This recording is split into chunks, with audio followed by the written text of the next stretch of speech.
ہم دیکھتے ہیں کہ آستر جو ہے وہ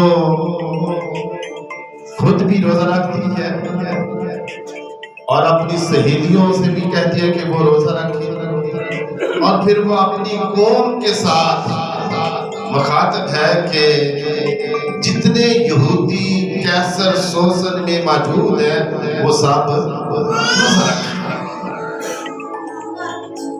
ہم سب جانتے ہیں کہ یہ روزوں کے ایام ہیں اور ہمارے بے شمار لوگ جو ہے وہ روزہ رکھتے ہیں، اور ہمارا مسیحی روزہ جو ہے یہ مقصد کے بغیر روزہ نہیں ہے۔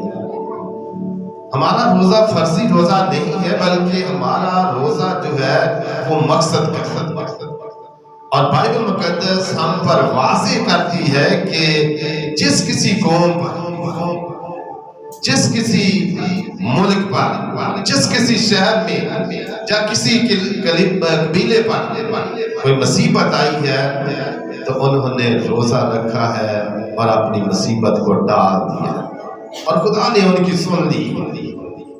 یہاں پر ہم دیکھتی ہے کہ آستر ملکہ کے سامنے کون سا مقصد تھا جس کی وجہ سے اس نے روزہ رکھا۔ ہو سکتا ہے کہ اکثر لوگ جانتے ہیں، کیونکہ روزوں کے دنوں میں اکثر کلام سکھایا گیا ہے کہ ملکہ آستر نے 3 دن رات کا روزہ رکھا۔ یہ ایک ہی روزہ تھا۔ بائبل مقدس میں یہ ہمارے سامنے کھل کر آ جاتا ہے کہ لوگوں نے جب روزے رکھے، اگر کسی نے ایک روزہ رکھا ہے تو اس میں 3 دن بھی ہے، 7 دن بھی ہے، 10 دن بھی ہے، 20 دن بھی ہے، اور 30 دن بھی ہے، اور 40 دن بھی پائے جاتے ہیں، اور روزہ ایک ہی ہے۔ جنہوں نے 3 دن کا روزہ رکھا ہے، ایک ہی روزہ رکھا ہے، دن اس میں 3 پائے جاتے ہیں لیکن روزہ ایک ہے۔ جنہوں نے 7 دن کا روزہ رکھا ہے انہوں نے بھی ایک ہی روزہ رکھا ہے۔ میرے چیزوں، یہ کسی کی نیت پر مبنی ہے، خواہش پر مبنی ہے، اور اس کے مقصد پر مبنی ہے۔ جب اس کا مقصد پورا ہو جاتا ہے تو وہ اپنا روزہ پورا کر سکتا ہے۔ یہاں پر ہم دیکھتے ہیں کہ ملکہ آستر 3 دن کے روزے کے بارے بیان کرتی ہے کہ میں بھی روزہ رکھوں گی، میری سہیلیاں بھی، اور یہودی جو کیسر سوسن میں موجود ہیں وہ سب روزہ رکھیں۔ چوتھے باب کو پڑھنے سے شروع سے میں ہم دیکھتے ہیں کہ یہودی لوگوں نے روزہ رکھا، اور ان کے روزے رکھنے کا فرق طریقہ بتایا گیا ہے کہ انہوں نے ٹاٹ اوڑا، سر میں راکھ ڈالی اور خاک پر بیٹھ گئے۔ چوتھے باب کو پڑھ کر ذرا غور سے دیکھیں۔ لیکن ملکہ آستر جو روزہ رکھتی ہے تو اس کا روزہ فرق ہے، اس کا روزہ رکھنے کا طریقہ فرق ہے۔ بائبل مقدس میں ہم دیکھتے ہیں پرانے عہد نامے میں جب کسی نے روزہ رکھا تو میرے چیزوں انہوں نے اپنے گلے میں ٹاٹ اوڑا، سر میں راکھ ڈالی اور خاک پر بیٹھ گئے جب انہوں نے روزہ رکھا۔ موسیٰ کا روزہ اس طرح کا روزہ نہیں ہے۔ ایلیا 40 دن چلتا رہا، اس کا اس طرح کا روزہ نہیں ہے۔ خداوند یسوع المسیح نے 1 دن کا روزہ رکھا جو 40 دن پر مبنی تھا، وہ خاک پر نہیں بیٹھے، نہ راکھ ڈالی، نہ ٹاٹ اوڑا۔ یعنی کہ میں یہ بتانا چاہتا ہوں کہ ہمارے روزے جو ہے یہ مختلف طریقے کے ہیں، اور سب سے بڑھ کر ہم اس طریقے کو اپنائیں جو خداوند یسوع مسیح نے ہمیں سکھایا ہے۔ کس طرح سے ایسا جانتے ہیں کہ جب تو روزہ رکھی، ان دنوں میں کوئی لازمی نہیں ہے، جب کا مطلب یہ ہے کہ جب جی چاہے سال کے اندر کوئی بھی دن ہمارا جی چاہتا ہے ہم روزہ رکھ سکتے ہیں، اور سال میں ہماری زندگی میں کئی مقصد، کئی مشکلات، کئی پریشانیاں آ جاتی ہیں، اور ان کو ٹالنے کے لیے ہم روزہ رکھ کر خداوند کے سامنے آئے، خدا ضرور سنیں گے۔ یہاں پر ہم دیکھتے ہیں کہ آستر کا روزہ رکھنے کا کیا مقصد تھا۔ پہلے تو میں نے یہ طریقہ بتایا ہے، دوسرا اس کا مقصد، یعنی کہ میں یہ بتانا چاہتا ہوں کہ ہمارا مسیحی روزہ جو ہے بنا مقصد کے نہیں ہے، اور آستر کا کوئی مقصد تھا، وہ میں آپ کے سامنے رکھنا چاہتا ہوں۔ یاد رکھیں کہ آستر کا چچا زاد بھائی مردکی، جو اکثر پھاٹک پر، ہر روز پھاٹک پر آتا تھا، بادشاہ کی کچہری کے سامنے پھاٹک پر آتا تھا، اور جو وزیر حمان ہے اس کی وہ تعظیم نہیں کرتی، اس کے سامنے وہ کھڑا نہیں ہوتا، اس کے سامنے وہ جھکتا نہیں ہے، اور پھاٹک کے باقی دربان جو ہیں اسے کہتی ہیں کہ یہ وزیر ہے، اس کی تو تعظیم کیا کر۔ کیا جواب دیتا ہے؟ مردکی کا جواب یہ ہے کہ میں یہودی ہوں، میں اس کی تعظیم نہیں کروں گا۔ یاد رکھیں کہ بائبل مقدس میں یہ بات ہمارے سامنے آ جاتی ہے کہ یہودی جو ہے وہ حکومت کی پرواہ نہیں کرتے، بلکہ وہ خدا کے سامنے جھکتے ہیں، وہ خدا کے کلام پر قائم رہتے ہیں۔ صدرک میشک عبدالنجو بھی یہودی تھے، جن کو آگ کی جلتی بھٹی میں ڈالا گیا،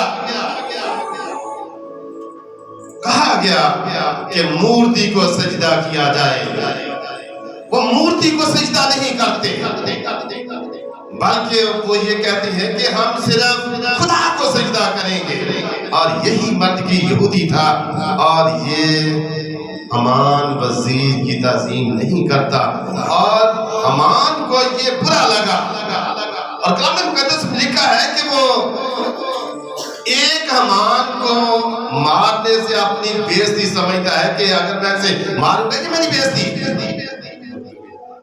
کلام مقدس میں ہم دیکھتے ہیں کہ وہ کہتا ہے کہ میں اس قوم کو، اس نسل کو ہی ختم کر دوں گا۔ کلام مقدس کو پڑھنے سے یہ ثابت ہوتا ہے کہ اس نے بادشاہ سے اختیار لے لیا کہ جتنے بھی یہودی 127 صوبوں میں موجود ہے ان سب کو مٹایا جائے۔ یہ آستر کا مقصد تھا۔ کلام مقدس میں ہم دیکھتے ہیں کہ جب یہ اشتہار جگہ بے جگہ پہنچایا گیا تو کلام مقدس میں لکھا ہے کہ یہودیوں کے لیے یہ بہت بڑا ماتم تھا، کیونکہ تلوار ان کے سر پر لٹک رہی ہے، یہودی مرنے والے ہیں، مرد کی پھاٹک پر ہے، اس کے گلے میں ٹاٹ ہے۔ ملکہ آستر دیکھتی ہے کہ میرا بھائی، یہاں پر ہم دیکھتے ہیں کہ ایک ملکہ ہے جس کے پاس اختیارات ہیں، دوسری طرف اس کا بھائی جو ہے وہ پھٹے پرانے کپڑے میں ہے، ٹاٹ پہنا ہوا ہے، غم کی حالت میں ہے، پریشانی کی حالت میں ہے۔ بہن بھائی کو دیکھتی ہے، کتنا دکھ محسوس کرتی ہوگا۔ ہو سکتا ہے کہ آج کی بہنیں اپنے بھائیوں کی قدر نہ کرتی، آج کی بہنیں اپنے بھائیوں کے بارے ہو سکتا ہے کہ ایسا نہ سوچتی، جس طرح ملکہ آستر اپنے بھائی کو دیکھتی ہے اور اس کے اندر ایک جوش جذبہ پیدا آتا ہے۔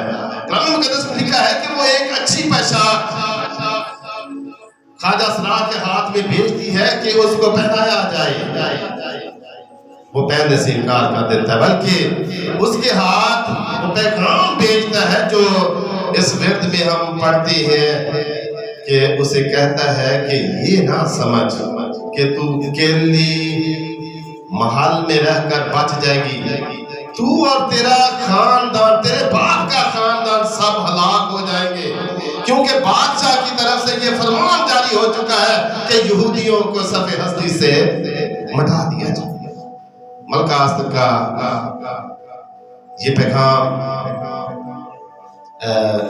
مردکی کا یہ پیغام ملکہ آستر کو پہنچتا ہے، اور پھر وہ کیا کرتی ہے؟ پھر وہ روزہ رکھتی ہے، پھر وہ دوسروں کے بارے کہتی ہے کہ دوسرے یہودی بھی روزہ رکھیں، میں بھی روزہ رکھوں، میری سہیلیاں بھی روزہ رکھیں۔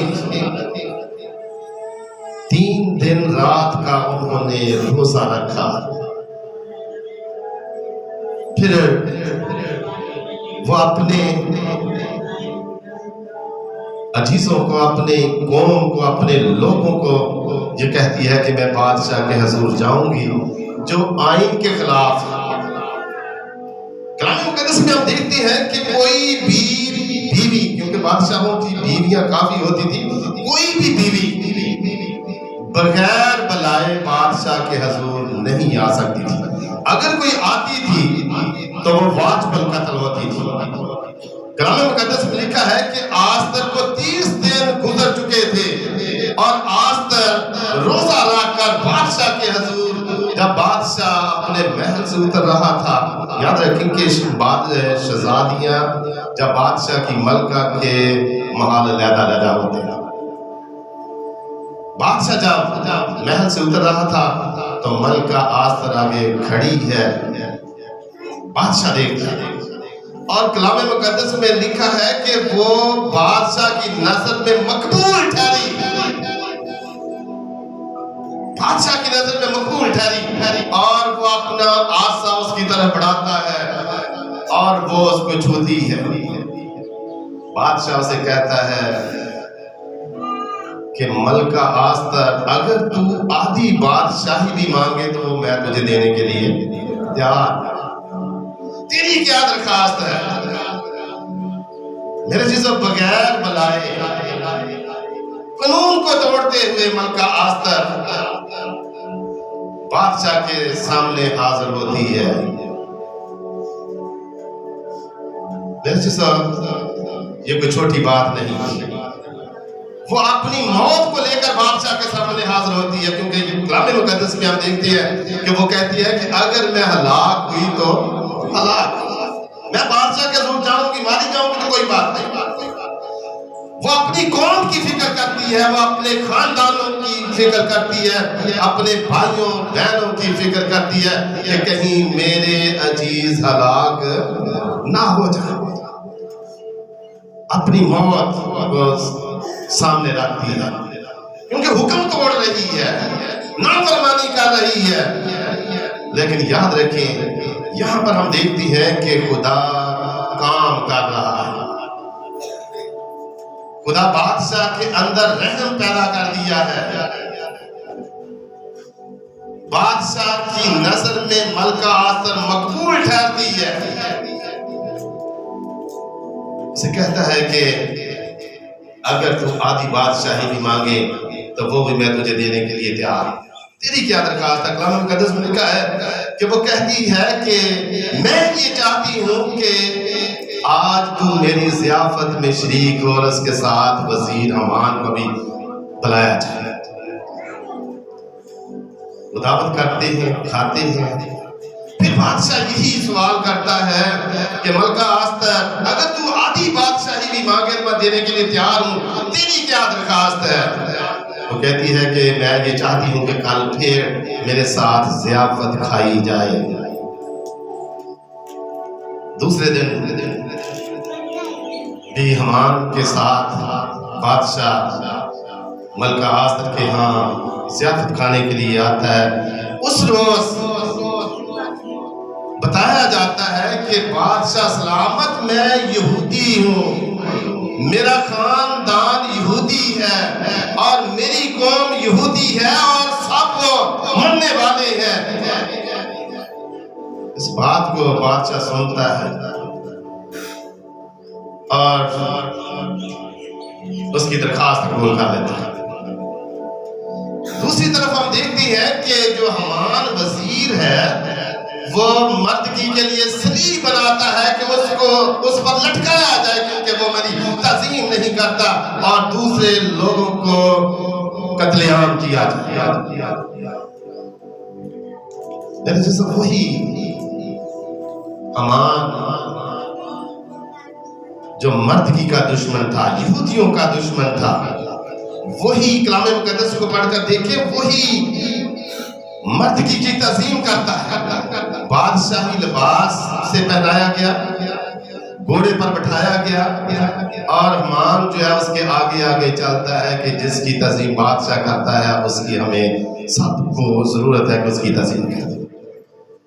الٹا چکر ہو گیا، یعنی کہ انسان انسانوں کے دشمن ہوتے ہیں، لیکن جب خدا مداخلت کرتا ہے تو وہی انسان انسانوں کے دوست بن جاتے ہیں۔ یہاں پر ہم دیکھتے ہیں کہ حمان جو مردگی کے لیے صلیب بناتا ہے وہی اس پر چڑھ جاتا ہے، اسے چڑھایا جاتا ہے۔ محاورہ ہے کہ جو کوئی کسی کے لیے کھڈا کھودے گا وہ خود اس میں گر جائے گا۔ پھر ہم اسی طرح کا ایک اور محاورہ ہے جس سے اللہ رکھے اسے کون چکھے، یعنی کہ خدا نے یہودی قوم کو بچایا۔ یہودی قوم یہودا کی نسل سے، اور یہودا جو ہے یہ یعقوب کا بیٹا تھا، اور یاد رکھیں کہ اسی نسل سے خداوند یسوع المسیح پیدا ہوا۔ خداوند یسوع المسیح بھی یہودی تھا۔ میرے جیسے آج اس سارے واقعات میں ہم دیکھتے ہیں کہ جب ہم کسی مصیبت میں ہوں، دکھ میں ہوں، پریشانیوں میں، یا کوئی بھی ہماری زندگی کا کوئی مقصد کیوں نہ ہو، تو یہ نہیں کہ ہم خاکسار بن کر ہم روزہ رکھیں یا ٹاٹ اوڑھ کر روزہ رکھیں، بلکہ ہم خداوند یسوع مسیح کو بھی دیکھ سکتے ہیں۔ خداوند یسوع مسیح روزہ رکھتے ہیں، ٹاٹ نہیں اوڑھا، بلکہ خداوند یسوع مسیح نے خود تعلیم دی ہے کہ جب تم روزہ رکھو تو اپنا چہرہ داس نہ بناؤ، بلکہ کیا کرو، اپنا منہ دھو اور اپنے سر میں تیل ڈالو۔ اور ملکہ آصر کو دیکھیں، اس نے اپنے آپ کو ایسا تیار کیا کہ وہ بادشاہ کی نظر میں مقبول ٹھہری۔ اسی طرح ہم نے بھی روزہ رکھ کر خدا کے سامنے آنا ہے تاکہ ہم خدا کی نظر میں مقبول ٹھہریں، اور جب ہم خدا کی نظر میں مقبول ٹھہریں گے اس وقت ہی ہمارا مقصد بھی پورا ہو جائے گا۔ میرے جیسا جب ہم خدا کی نظر میں مقبول ٹھہریں گے، یعنی کہ جب ہم اپنے آپ کو خداوند کے حضور لائیں گے، تیار ہو کر آئیں گے کہ میں نے خداوند سے یہ پانا ہے، میرا مقصد ضرور پورا ہوگا۔ ایمان کے ساتھ جب ہم خداوند کے پاس آ جاتے ہیں تو یاد رکھیں کہ ہمارا مقصد، ہم خدا کی نظر میں مقبول ٹھہرتے ہیں، پھر ہمارا مقصد بھی پورا ہو جاتا ہے۔ تو یہاں پر ہم دیکھتے ہیں کہ ملکہ آستر کے روزے کے وسیلہ سے یہودی قوم بچ جاتی ہے۔ اس نے بھی روزہ رکھا، اس کی سہیلیوں نے بھی روزہ رکھا، اور اس نے دوسروں کو بھی دعوت دی کہ روزہ رکھا جائے۔ پچھلے سنڈے کو ہم نے نہمیہ کے وسیلہ سے روزے کے بارے سیکھا کہ وہ کہتا ہے کہ ہم اپنے لیے بھی روزہ رکھیں، ہم اپنے بال بچوں کے لیے روزہ رکھیں، اپنے مال کے لیے بھی روزہ رکھیں تاکہ وہ سیدھی راہ پر چلیں۔